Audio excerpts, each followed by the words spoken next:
से बहुत सारे रेगुलर व्यूअर्स हैं जो हमारी कहानियां देखते तो हैं, लेकिन आपने चैनल को सब्सक्राइब नहीं किया है। अगर आप भी उन 85% लोगों में से एक हैं, तो जल्दी से सब्सक्राइब बटन दबाओ। और हाँ, लेटेस्ट थ्रिलिंग क्राइम स्टोरीज की नोटिफिकेशंस के लिए बेल आइकन दबाना मत भूलना। Jallianwala Bagh, the untold story. 13 अप्रैल 1919। पूरा देश उस दिन बैसाखी मना रहा था। खेतों में फसलें तैयार थीं। लोगों के मन में नई उम्मीदें जगी हुई थीं।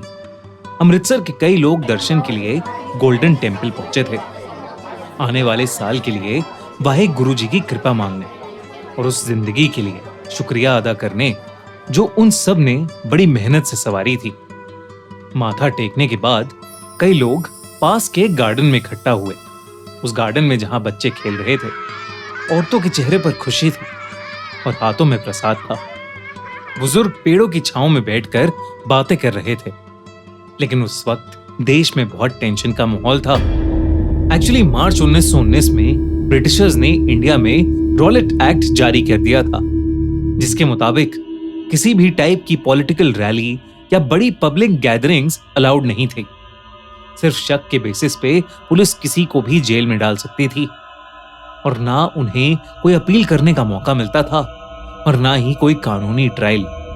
पूरे देश में ब्रिटिश पुलिस ने ऐसे कई लोगों को बिना किसी सबूत के जेल में डाल दिया। देश भर में इसके खिलाफ प्रोटेस्ट होने लगे। अमृतसर में भी बाकी शहरों की तरह शांतिपूर्वक प्रोटेस्ट हो रहे थे। पर जब 10 अप्रैल 1919 में ऐसे ही एक प्रोटेस्ट पर ब्रिटिशर्स ने फायरिंग करवाई तो जनता का गुस्सा बढ़ गया।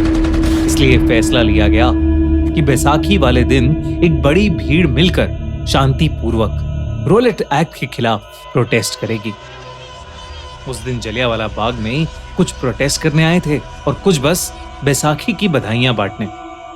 उन्हें क्या पता था कि उस सुंदर बाग की खुशबू वाली मिट्टी लाल होने वाली है, वो भी उन्हीं के खून से।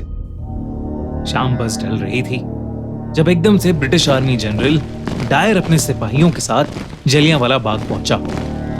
डायर और उसके सिपाही बाग के अंदर घुसे और भीड़ के सामने एक लाइन में खड़े हो गए। बाग से बाहर जाने का रास्ता सिर्फ 2 पतली गलियां, और वो भी उन सिपाहियों ने ब्लॉक कर दी थी। लोगों को समझ ही नहीं आ रहा था कि अचानक से ये क्या हो रहा है। ना कोई आवाज हुई और ना कोई वार्निंग दी गई। डायर ने बस एक हाथ उठाया और कहा, फायर! और उसके सिपाहियों ने गोलियां चलानी शुरू कर दी। उन सिपाहियों ने कोई फर्क नहीं किया कि सामने औरत है या बच्चा, जवान है या बूढ़ा। कोई पेड़ के पीछे छुप गया, कोई दीवार से चिपक गया, कोई अपने बच्चों को बाहों में लेकर जमीन पर गिर गया। पर मौत उन सब तक पहुंचे बिना रुकी नहीं। कई लोग गोलियों से बचने के लिए बाग के कुएं में कूद गए। पल भर में जलियांवाला बाग एक लाशों का ढेर बन गया। इस हादसे का जख्म सिर्फ अमृतसर तक सीमित नहीं रहा, बल्कि इसने पूरे हिंदुस्तान की रूह को छन्नी कर दिया था। पर इस खून से भरी मिट्टी में एक ऐसी दहाड़ थी जिसे अंग्रेज चाह कर भी अनसुना नहीं कर पाए। अंग्रेजों की वाइसरॉय के काउंसिल के इकलौते Indian member C Sankaran Nair ने जब जलियांवाला बाग की खबर सुनी तो उनका खून खौल गया। शंकरन ने मद्रास लॉ कॉलेज से लॉ की पढ़ाई की थी और 1880 के दौरान मद्रास हाई कोर्ट में वकालत से अपने करियर की शुरुआत की थी। देखते ही देखते शंकरन अपने वक्त के सबसे ब्रिलियंट इंडिपेंडेंट लॉयर्स में से गिने जाने लगे। वो जेंडर इक्वालिटी, कास्ट डिस्क्रिमिनेशन जैसे जरूरी मुद्दों को लेकर हमेशा अपनी आवाज उठाते थे। इसी कारण वो मद्रास हाई कोर्ट के जज भी बने और इंडियन नेशनल कांग्रेस के प्रेसिडेंट भी। उनकी आवाज इतनी बुलंद थी कि ब्रिटिशर्स को भी कई बार उनकी बात माननी पड़ती थी। इसी के चलते 1915 में उन्हें वाइस रॉयज काउंसिल में अपॉइंट किया गया। लेकिन फिर आई 1919 की वो काली खूनी शाम। बैसाखी वाले दिन जलियांवाला बाग में कई निहत्थे और निर्दोष लोगों पर गोलियां चलाई गई थीं। रिपोर्ट्स के मुताबिक करीब 380 लोग मारे गए और 1200 से ज्यादा लोग घायल हुए थे।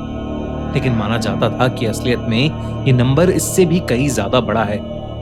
इस घटना को दबाने के लिए ब्रिटिशर्स ने मार्शल लॉ और प्रेस सेंसरशिप इंप्लीमेंट कर दी, जिसके चलते ना ही कोई इसके खिलाफ प्रोटेस्ट कर सकता था और ना ही इसके बारे में कोई भी खबर छाप सकता था। जलियांवाला बाग के उस हादसे के बाद शंकरन ब्रिटिश सरकार के साथ और काम नहीं कर पा रहे थे। शंकरन एक ऐसी पोजीशन में थे जो उस जमाने में किसी भी इंडियन के लिए हाईएस्ट पोजीशन हुआ करती थी। पर जुलाई 1919 में उन्होंने वाइसरॉयज काउंसिल से रिजाइन कर दिया। अपनी रेजिग्नेशन के बाद शंकरन ने 1922 में एक बुक लिखी, गांधी एंड एनार्की। इस बुक में उन्होंने गांधी के तरीकों के अगेंस्ट लिखा, पर उसके साथ साथ माइकल ओडायर, जो उस वक्त पंजाब का लेफ्टिनेंट गवर्नर था, उसके बारे में भी खुलकर लिखा।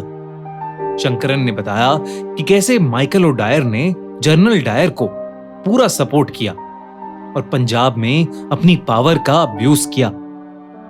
जहां एक तरफ कुछ इंडियंस इस बुक को बहुत अच्छा बता रहे थे, तो कुछ इंडियंस इसके खिलाफ थे। वहीं दूसरी तरफ लंदन में बैठे माइकल ओडायर का मानना था कि उस किताब ने उन्हें डिफेम किया है और उनकी रेपुटेशन को नुकसान पहुंचाने की कोशिश की है। इसी के चलते माइकल ओडायर ने शंकरन पर मानहानि का दावा करते हुए शंकरन को सू कर दिया। पर शंकरन अपने स्टैंड से हिले नहीं और एक केस लड़ने का फैसला किया। इस कोर्ट की हियरिंग किंग्स कोर्ट लंदन में थी। शंकरन ब्रिटिश कोर्टरूम में ब्रिटिश लॉयर्स के अगेंस्ट ब्रिटिश जूरी के ही सामने ये केस लड़ने वाले थे।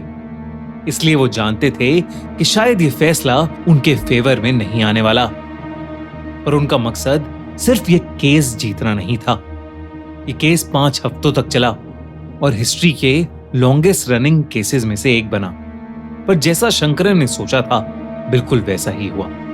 बहुत अच्छे से केस लड़ने के बावजूद भी शंकरन को सपोर्ट नहीं मिला। 12 में से 11 जूरी मेंबर्स ने ओडायर के फेवर में अपना फैसला सुनाया। शंकरन के मुताबिक ये सच्चाई की जूरी का डिसीजन यूनानिमस नहीं था, ये भी एक जीत थी। शंकरन इस केस के जरिए पूरी दुनिया को जलियांवाला बाग और ब्रिटिशर्स के टॉर्चर और बेरहमी के बारे में बताना चाहते थे। और जब दुनिया भर में इस केस के बारे में बात फैली तो उनका मकसद पूरा हुआ।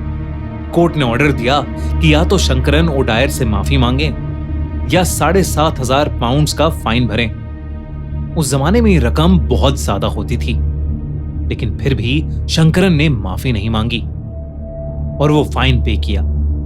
भले ही शंकरन केस हार गए हों, लेकिन वो सैकड़ों हिंदुस्तानियों का दिल जीत चुके थे। जलियांवाला बाग आज एक मेमोरियल, एक श्रद्धांजलि की जगह है। अगर आप कभी अमृतसर जाएं तो एक बार जलियांवाला बाग जरूर जाइएगा। आज भी वहां दीवारों पर आपको गोलियों के निशान दिखेंगे। वो कुआं दिखेगा जिसमें अपनी जान बचाने के लिए कई लोग कूदे। इस हादसे को अब 100 से भी ज्यादा साल हो चुके हैं, पर आज भी जलियांवाला बाग के घाव भरे नहीं हैं और शायद कभी भरेंगे भी नहीं। ये वीडियो हमारी तरफ से उन सभी को ट्रिब्यूट है जिन्होंने जलियांवाला बाग हादसे में अपनी जान खोई। आप भी इस वीडियो को ज्यादा से ज्यादा लोगों के साथ शेयर कीजिए ताकि उन्हें भी जलियांवाला बाग के सच का पता लगे। और ऐसे ही दिल दहला देने वाली स्टोरीज के लिए सब्सक्राइब करें द क्राइम शो बाय खूनी मंडी।